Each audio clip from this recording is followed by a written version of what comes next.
எனக்கு வந்து ஃபீட்பேக் கொடுக்கணும்னு சொன்னேன். லாஸ்ட் வார்னிங்க இல்லைன்னா ஆஃபீஸுக்கு தவறு இருந்துச்சு. இது ஏன் வந்து அரசாங்கத்துக்கு தெரியுமா தெரியாதா? இதை கண்டிப்பா நிப்பாட்டணும் சார். இதுக்கு வழி வந்து நீங்க வந்து இந்த ஐஏஎஸ் முடிச்ச அதிகாரிகள் தான் இதெல்லாம் செய்து முடிவு எடுக்கணும்.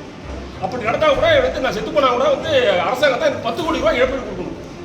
இதையும் சொல்லிவிடுறப்ப ஏற்கனவே ஒரு நாள் நடத்த ஆரம்பிச்சிட்டு எல்லாரையும் இல்லை சொல்றது பொதுவான பதில். நான் ஸ்பெசிஃபிக்காக சொன்னேன். 2-3 விவசாயிகள் குறிப்பாக சொல்கிறாங்க, அந்த கிராமத்துக்கு போங்க, அவங்களோட பேசி செஞ்சு கலாயம் செஞ்சுட்டு நாங்கள் ஒன்றும் சொல்கிறது இல்லை, எங்களால் பிடிக்க முடியல அப்படின்னு நீங்கள் சொல்லுங்கள். அவங்க வந்து பிடிக்கிறதுக்கோ அவங்களோட ஆள் பிடிச்சி வச்சு செய்யறதுக்கோ அவங்க வந்து அந்த அடுத்த நடவடிக்கை போவாங்க. சரி, இந்த பயனா நீங்கள் பிடிச்சா ஏதாவது கேஸ் போடுவீங்க, ஏதாவது ஒன்று போடுவீங்கன்னா அவங்க வந்து யோசனை பண்ணுவாங்க.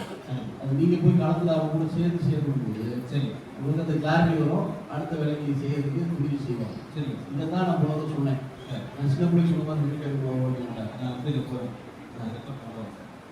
இதே தானே சொன்னேன். இல்லை பிளாஸ்டிக் மீட்டிங்கில் ஒரு மாதமாக ஒன்று செய்யணும் அப்படின்னு இருக்கா? நீங்கள் அவங்க பேசுனீங்களா? அதில் தான் தங்கி இருக்குது. டக்குன்னு வயலில் இறங்கிடுது. இப்போ பகல்லே பார்க்குறேன், முந்தாள் வந்து ஒரு 6 குட்டியும் ஒரு பண்ணியும் ஓடுது, வயலில் இறங்கி ஓடுது. இப்போ என்ன பண்ணுறது?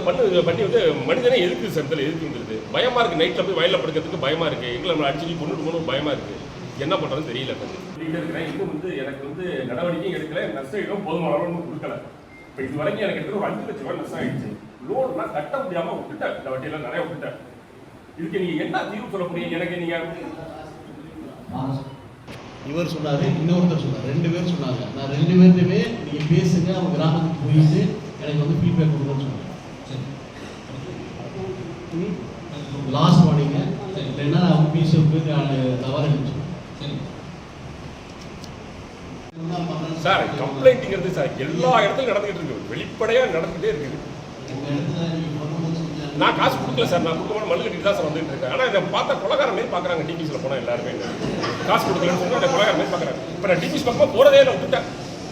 நெல் போகிறப்ப போவோம், சும்மா சாதாரணமாக பேசிகிட்டு இருக்கோம், போவேன், யாரும் கூப்பிடுவாங்க, பேசுவேன். இப்போ அது கூட போகிறதே இல்லை. படம் நான் கொடுக்கல சார். நான் கொடுக்க முடியாதுன்னு சொல்லிட்டேன். ஆமாம், கொடுக்க மாட்டேன்னு தான் சொல்லிட்டேன். எஸ்ஆர்எம் சொல்லியிருக்காங்க, மீட்டிங் போயிருக்கான்னு சொல்லியிருக்காங்க, தர முடியாது, நீ வேணா நேராக அவங்கள்ட்ட பேசிக்கி அப்படின்னு சார். ரொம்ப கஷ்டமாக இருக்குது சார் எங்கள்கிட்ட. நான் அன்றைக்கி சொன்னேன் சார் உங்கள்கிட்ட, இவ்வளோ ரூபாய்க்கு நான் வந்து இன்றைக்கி தங்கத்தில் முதலீடு பண்ணுறேன். என் பொண்ணுக்கு வந்து கல்யாணத்துக்கு வந்து நான் வந்து இப்போ நிலத்தை அடமானம் பண்ணுறதா இல்லது வந்து நிலத்தை விற்கிறதா தெரியல. என் பொண்ணு 21 வயசு 22 வயசு ஆகிட்டு இப்போ பவுனை பார்த்தீங்கன்னா எங்கேயோ போய் நிற்கிது. என்ன பண்ணுறதுன்னு தெரியல சார். என்னோட எல்லாமே எல்லாரோட எல்லாமே இப்படி போயிட்டு இருக்கு. இது ஏன் வந்து அரசாங்கத்துக்கு தெரியுமா தெரியாதா? இதை கண்டிப்பாக நிப்பாட்டணும் சார். இதுக்கு வழி வந்து நீங்கள் வந்து இந்த ஐஏஎஸ் முடிச்ச அதிகாரிகள் தான் இதெல்லாம் செய்து முடிவு எடுக்கணும். மற்றவங்களுக்குலாம் இது ஏன்னா ஐடியாலாம் அவங்களுக்கு தான் கொடுக்குறோம். அரசியல் கொடுக்குறது நீங்கள் தான் கொடுக்குறீங்க. எல்லாம் இதை பண்ணால் இவ்வளோ வருமானம் வரும், இவ்வளோ செலவு வரும் அப்படின்னு கொடுக்குறீங்க, நீங்கள் தான் கொடுக்குறீங்க. எங்களுக்கெல்லாம் அந்த அளவுக்கே கிடையாது சார். நான் பேசுகிறேன் தப்பாக இருந்தாலும் மன்னிச்சிங்க. ஏன்னு இருக்கீங்களா? அவ்வளோ கஷ்டமாக இருக்குது சார். ராத்திரில போய் படுக்கிறது பயமாக இருக்குது. பண்ணி அடிச்சு கொண்டுட்டு பயமாக இருக்குது. அப்படி நடந்தால் கூட வந்து நான் செத்து போனால் கூட வந்து அரசாங்கம் தான் 10 கோடி ரூபாய் இழப்பீடு கொடுக்கணும். இதையும் சொல்லிவிடுறப்ப ஏற்கனவே ஒரு நாள் நடத்த ஆரம்பிச்சிட்டு எல்லாரையும் சார். என்ன சார் பண்ணுறது? எங்கள் விவசாயியோட சூழ்நிலை ரொம்ப மோசமான சூழ்நிலை போயிட்டு. அடுத்த வாட்டி வந்து ஏதாவது பண்ணுங்க சார். எங்களுக்கு இந்த இன்சூரன்ஸ் வந்து கவர்மெண்ட்டே கட்டுக்கிறோம் எல்லாத்தையும். இந்த மாதிரி நாங்கள் கட்டலை. ஏன் பாதி பெருமையாக நாங்கள் ஒரு 500 ரூபா கட்டுறோம், அதையும் நீங்களே கட்டிங்க.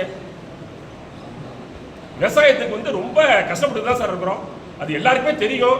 எங்கள்கிட்ட ஒற்றுமையில் பாருங்கள், எல்லாரும் போராடுறாங்க. நாங்கள் ஒன்றும் போராட போனோம்னா எங்கள் வேலை கட்டிவிடும். இப்போ இன்றைக்கி வேலையெல்லாம் போட்டு தான் சார் வந்திருக்கிறேன். இன்றைக்கி எங்கள் சொந்த செலவில் வந்துருக்குறோம் நாங்கள். இன்றைக்கி எல்லாமே அதுக்கு வந்து பலன் கிடைக்கிறது நீங்கள் எல்லாத்தையும் நீங்கள் தான் ஐஏஎஸ் அதிகாரிகள் தான் ஒன்று சேர்ந்து நீங்கள் எல்லாரும் சேர்ந்து இதுமாதிரி சொல்கிறாரு. தஞ்சாவூர் திருவாரூர் மாவட்ட விவசாயி சொல்கிறாரு, இதுக்கு என்ன பண்ணலாம் நீங்கள் எல்லாம் முடிவு பண்ணி அரசியலை தெரிவிங்க.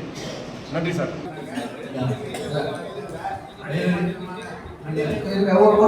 ஐயா சொன்னது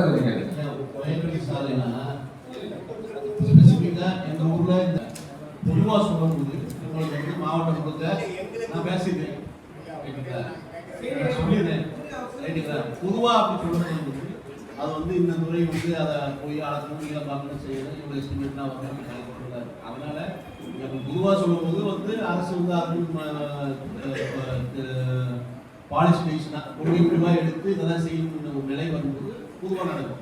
1,26,00,000 மனங்களை வென்ற தந்தை டிவி யூடியூப் சேனல். தவிர்க்க முடியாத தம்ப்நெயில்ஸ், கலக்கலான கான்டென்ட்ஸ்.